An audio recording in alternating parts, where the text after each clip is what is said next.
Boy poses with his mom in 1933. What appears in his eyes when zoomed in is chilling. Dr. Elena Vasquez, a forensic photograph analyst specializing in Depression-era imagery, had attended countless estate sales throughout her 15-year career, but the crumbling Victorian mansion on Elm Street in Salem, Massachusetts, held an air of melancholy that seemed to penetrate her very soul. The elderly homeowner, Millicent Thornbury, had passed away at 97, leaving behind a house filled with decades of accumulated memories, dusty furniture, and countless photographs spanning nearly a century of family history. As Eleanor carefully sifted through boxes of vintage photographs in the mansion's dimly lit attic, her trained eye immediately recognized the exceptional quality of many images from the 1930s and 1940s. Most were typical family snapshots, birthday parties, holiday gatherings, summer vacations, but one particular photograph stopped her cold. The image showed a young boy, perhaps 8 years old, standing beside his mother in what appeared to be their backyard during autumn of 1933, based on the clothing styles and photographic techniques. The mother, elegantly dressed in a wool coat and cloche hat typical of the era, smiled warmly at the camera with her hand resting protectively on her son's shoulder. The boy wore knickers, suspenders, and a crisp white shirt, his dark hair neatly combed and parted. At first glance, it seemed like countless other family photographs from the period, a tender moment between mother and child captured for posterity. However, something about the boy's expression troubled Elena deeply.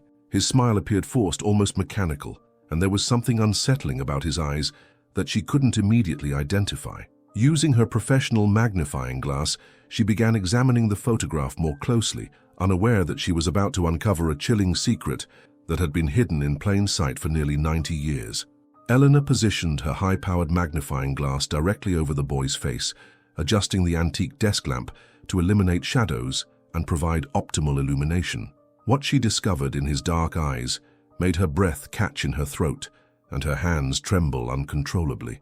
Reflected in the child's pupils, barely visible but unmistakably present, was an image that defied all logical explanation and contradicted everything she understood about this seemingly innocent family photograph. The reflection showed what appeared to be a figure standing directly behind the photographer, someone the boy could see, but who shouldn't have been there according to the photograph's composition and the mother's relaxed demeanor.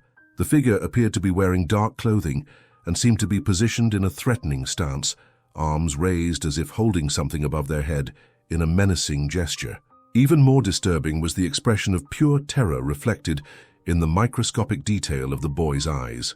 While his face maintained that forced, mechanical smile for the camera, his eyes told a completely different story, one of fear, helplessness, and desperate silent pleading. The contrast between his outward appearance and the horror reflected in his pupils was absolutely chilling and suggested something terrible was happening just outside the camera's frame. Eleanor had analyzed thousands of photographs throughout her career, including crime scene documentation and historical images from traumatic events, but she had never encountered anything quite like this. The technical precision required to capture such detail in a reflection during 1933 was remarkable, but the implications of what she was seeing were far more disturbing. This wasn't just a family photograph. It was potential evidence of something sinister occurring during what should have been a simple mother and son portrait session. Eleanor immediately began researching the photograph's origins, desperate to understand the context behind this chilling discovery. She needed to know who this family was, what had happened to them, and whether the terrifying scene reflected in the boy's eyes represented something real or merely an optical illusion created by Depression-era photography techniques.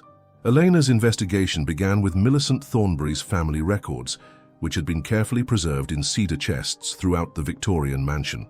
Through meticulously kept family documents, birth certificates, and genealogical charts, she discovered that the boy in the photograph was Jonathan Thornbury, Millicent's older brother, who would have been 8 years old in 1933. The woman was their mother, Catherine Thornbury, a widowed seamstress who had struggled to support her 2 children during the harsh economic realities of the Great Depression. According to family records, Jonathan had disappeared mysteriously in November 1933, just weeks after this photograph was taken. The police report, yellowed with age and filed among Catherine's personal papers, indicated that the boy had vanished without a trace from their backyard while playing after school. No witnesses, no signs of struggle, no ransom demands. He had simply disappeared as if he had never existed, leaving behind only grief-stricken family members and unanswered questions. Eleanor discovered a series of letters Catherine had written to relatives in Boston, describing her growing concerns about Jonathan's behavior in the weeks leading up to his disappearance. "Jonathan has been acting strangely," one letter from October 1933 read. "He refuses to play outside alone and insists that someone is watching our house. He draws pictures of a dark man who he claims stands in our yard at night.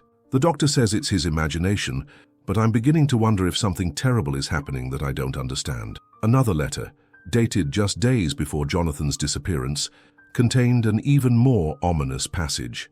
"I found Jonathan hiding in his bedroom closet yesterday, crying and claiming that the dark man was taking pictures of him.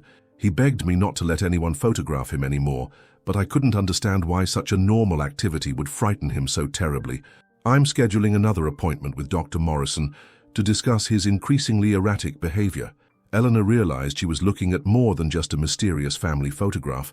She was examining potential evidence related to a child's disappearance that had never been solved, and the terror reflected in Jonathan's eyes might represent his final desperate attempt to communicate the danger he was facing.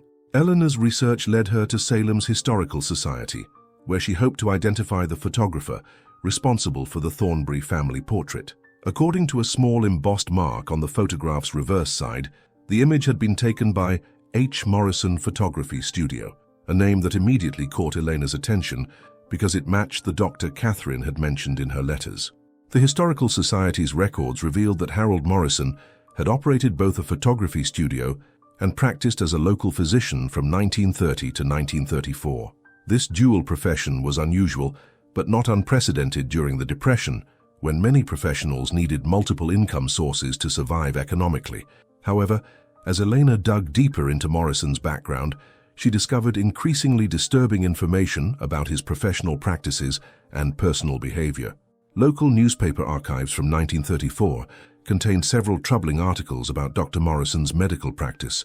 Parents had complained to authorities about his unusual interest in photographing their children during routine medical examinations, claiming he insisted on taking portraits for medical documentation purposes that seemed unnecessary and made both children and parents uncomfortable.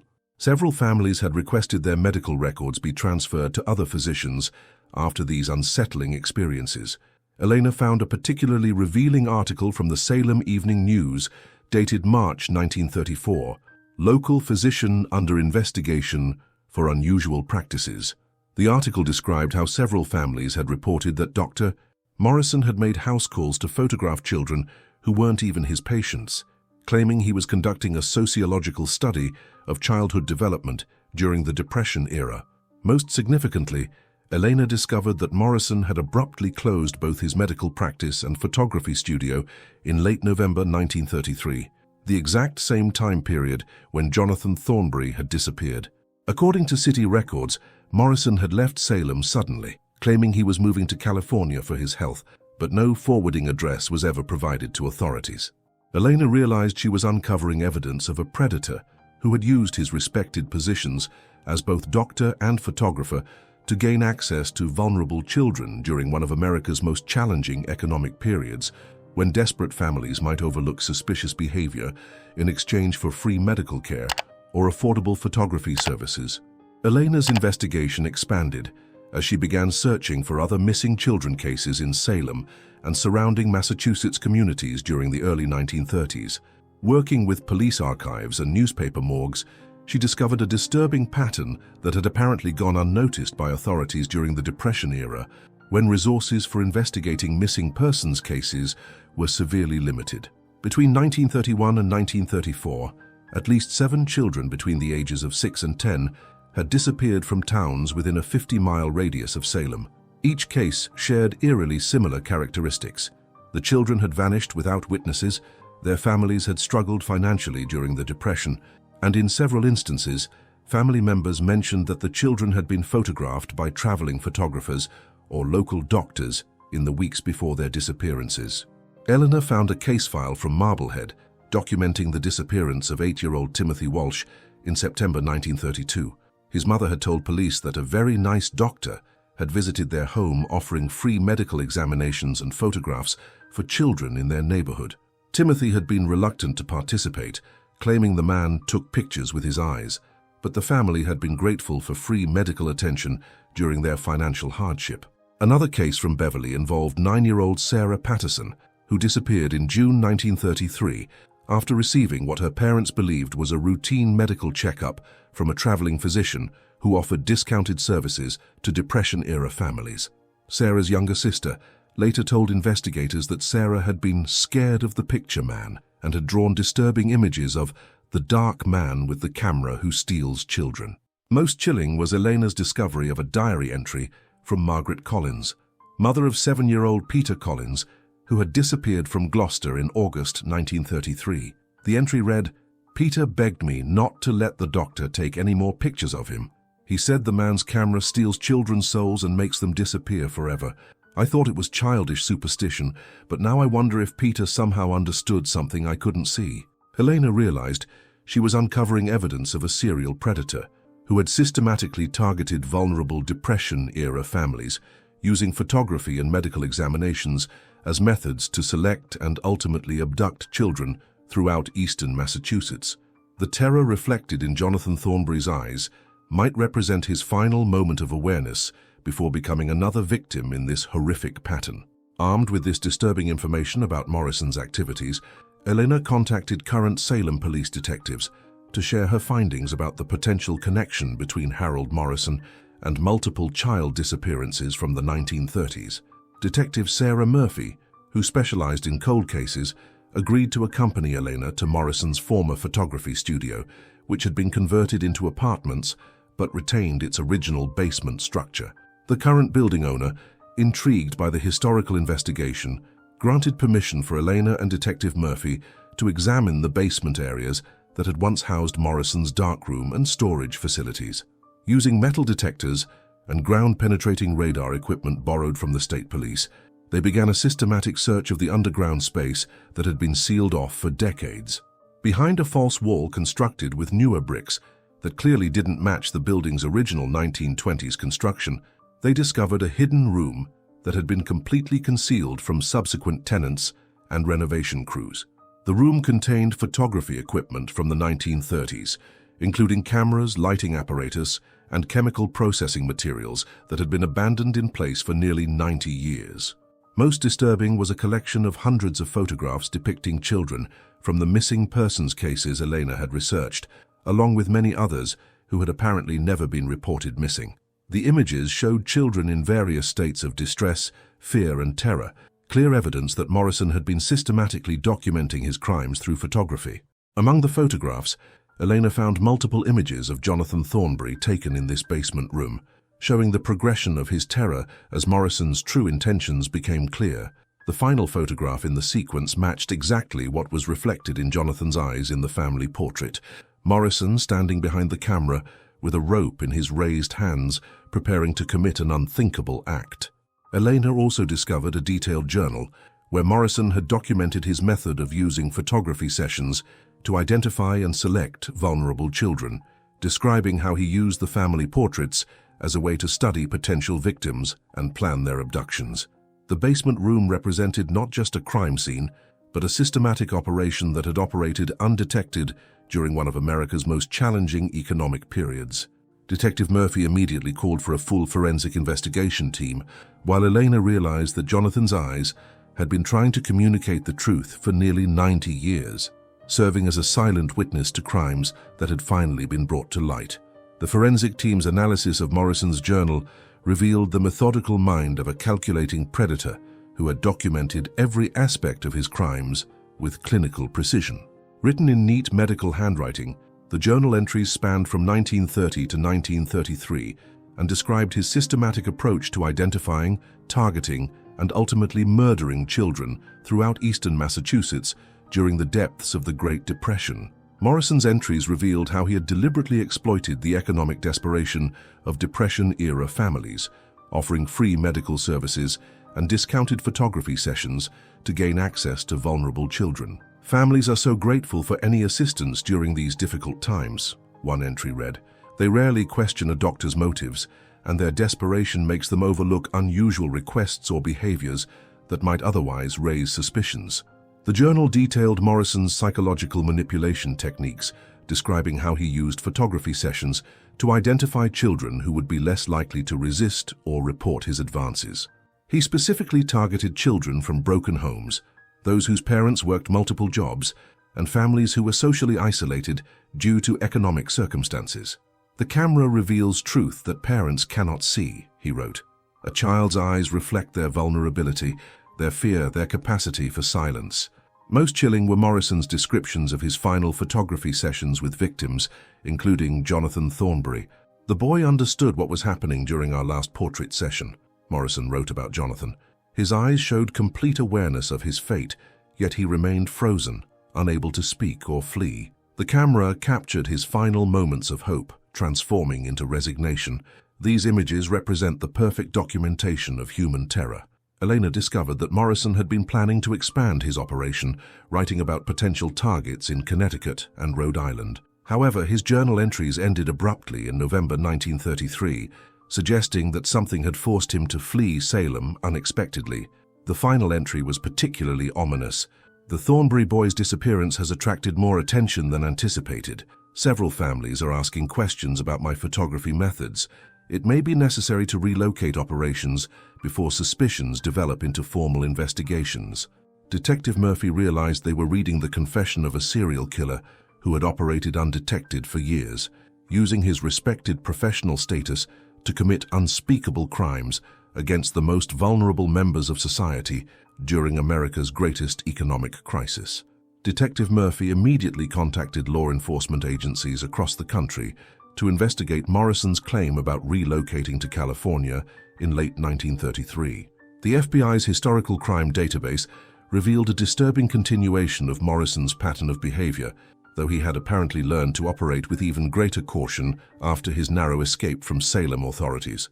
Records from Los Angeles showed that a Dr. Henry Morland had established a medical practice in 1934, offering services to migrant families displaced by the Dust Bowl who had traveled west seeking work during the Depression. The physical description, medical credentials, and photography interests matched Morrison's profile perfectly, suggesting he had simply changed his name and moved to a location where desperate families would be less likely to question unusual medical practices. Between 1934 and 1937, at least 12 children from migrant worker families had disappeared from agricultural communities throughout California's Central Valley. Local authorities had attributed these disappearances to families moving frequently in search of work, but FBI analysis revealed the same pattern Eleanor had identified in Massachusetts: children vanishing after contact with a doctor who photographed them during medical examinations. The investigation uncovered Morrison's final known location in 1938, when he had apparently been operating under the name Dr. Martin Morrison in a small farming community near Bakersfield. According to witness testimony collected by FBI agents, Morrison had been confronted by a group of migrant workers who suspected his involvement in recent child disappearances. Rather than face potential lynch mob justice, Morrison had fled into the California desert during a sandstorm and was never seen again. Elena worked with federal investigators to analyze hundreds of Morrison's photographs discovered in a buried cache on property he had rented in California. The images provided evidence linking him to missing children cases across multiple states, representing a killing spree that had lasted nearly a decade and claimed potentially dozens of young lives.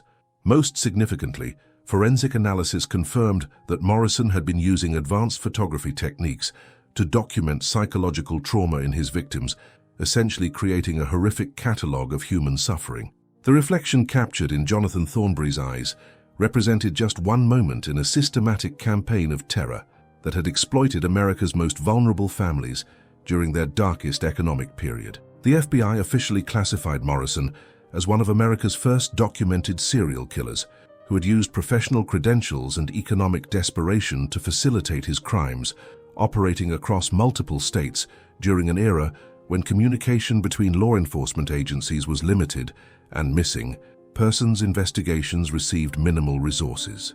Elena's discovery prompted a comprehensive federal investigation that officially reopened dozens of missing children cases from the 1930s across multiple states. The FBI established a special task force dedicated to identifying Morrison's victims and providing closure to families who had spent decades wondering what had happened to their children during the Depression era. Working with genealogists and historical researchers, investigators were able to contact surviving family members of Morrison's victims, including elderly siblings and relatives of the missing children. For many families, Eleanor's discovery represented the first concrete answers they had received about their loved ones' disappearances. After nearly 90 years of uncertainty and grief, Millicent Thornberry, Jonathan's younger sister who had been just 5 years old when her brother disappeared, was still alive at 92 and living in a nursing home in Portland, Maine. When Elena and Detective Murphy visited her to share their findings, Millicent's reaction was a mixture of profound sadness and unexpected relief. "I always knew something terrible had happened to Jonathan," she said, with tears in her eyes. "He tried to tell Mother about the dark man, but adults didn't listen to children's fears back then. At least now we know he was trying to protect himself and warn us about the danger." Elena worked with the National Center for Missing and Exploited Children to create a comprehensive database documenting Morrison's crimes and identifying his victims across multiple states. The project resulted in the positive identification of over 30 missing children from the 1930s, providing closure to families who had maintained hope for decades that their loved ones might still be alive. The investigation also led to reforms in how law enforcement agencies share information about missing persons cases across state lines, ensuring that patterns like Morrison's systematic predation could be identified more quickly in modern times. Elena's discovery demonstrated how advanced forensic photography techniques could reveal evidence that had been hidden in plain sight for nearly a century. Most importantly, Jonathan Thornberry's photograph became a powerful symbol of children's resilience and their ability to communicate danger, even when adults failed to recognize the signs. The terror reflected in his eyes had finally found its voice, ensuring that Morrison's victims would be remembered and honored rather than forgotten by history. Elena's groundbreaking discovery fundamentally changed how forensic investigators approach historical missing persons cases, demonstrating that modern digital enhancement techniques could reveal evidence that had remained hidden for decades in seemingly ordinary family photographs. Her work with Jonathan Thornberry's photograph became a landmark case study taught in forensic photography programs across the country. The Thornberry family photograph was permanently donated to the FBI's National Missing Persons Database as part of an educational exhibit designed to help investigators recognize subtle signs of distress in historical images. Advanced digital analysis techniques developed during Elena's investigation became standard protocol for examining vintage photographs related to cold cases, leading to the resolution of dozens of additional missing persons cases from the early 20th century. Jonathan's story resonated far beyond law enforcement circles, inspiring changes in how society recognizes and responds to children's reports of danger. Child advocacy organizations used his photograph to illustrate how children often communicate distress through subtle behavioral changes and expressions that adults might overlook or dismiss as imagination. Elena established the Jonathan Thornberry Foundation, dedicated to training law enforcement officers, social workers, and teachers to recognize signs of predatory behavior and take children's safety concerns seriously. The foundation's work helped prevent countless potential tragedies by educating adults to pay attention to children's instincts and expressions of fear. Millicent Thornberry lived to see her brother's story told and his memory honored through Elena's investigative work. Before her death at 94, she often spoke about how Jonathan's eyes had finally been able to tell their story, bringing justice not only to him, but to all of Morrison's victims who had been silenced by violence and forgotten by time. The photograph that had seemed like a simple Depression-era family portrait became a powerful testament to the truth that lies hidden in plain sight, waiting for someone with the skills and determination to reveal it. Jonathan Thornberry's eyes had been speaking for nearly 90 years, and when Eleanor finally heard their message, they helped ensure that dozens of forgotten children could finally rest in peace. In the end, Jonathan's terror had transformed into triumph, his silent scream had become a voice for justice, and his reflection had illuminated one of America's darkest chapters while preventing future tragedies through increased awareness and vigilance.